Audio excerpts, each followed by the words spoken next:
And would you be able to like, I guess, like give an example? Obviously, you don't have to probably name any names, but do you have any examples of anything that racial, I guess, that you've come across that was an issue or a problem that you had to address?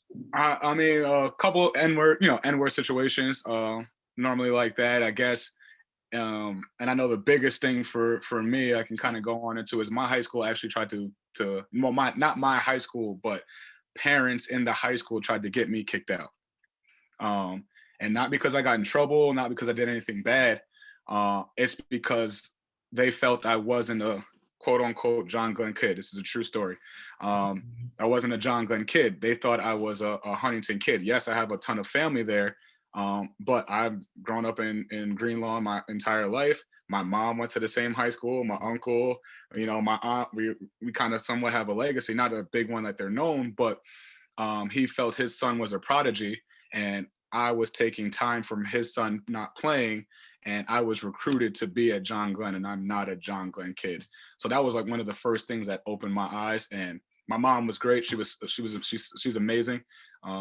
They had a whole PTA meeting about it, and she Hmm. did yeah she didn't want me to go because she wanted to handle it, and she felt as a high school kid I should focus on what's important, the grades and sports, and not get into that, and she handled it well. But there was a whole PTA meeting about if I lived in the district or not, and if I was recruited to come here to a public school and play sports.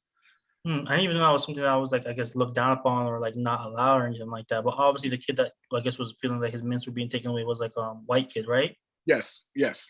And his dad felt he was a prodigy, and I was a Huntington kid. And now, if you kind of know the how Long Island works, the Huntington area is a little bit more prevalent with black kids compared to our school. We have some, but I don't think it's on the same ratio or rate as Huntington is. So they were claiming that's where I was from, and that's how they got me here. And now I'm ruining their sons as a prodigy. You know. Okay. That's just interesting. So like, has it ever brought up with any other person? I guess if it was white or black, like they can't recruit someone from a different district. No, but I think the way the districts go, you got to stay within your district. You have to live in your zone, which I did. There was actually never any talks. Like I said, I went to kindergarten in this district. I went to Mhm. elementary, middle school.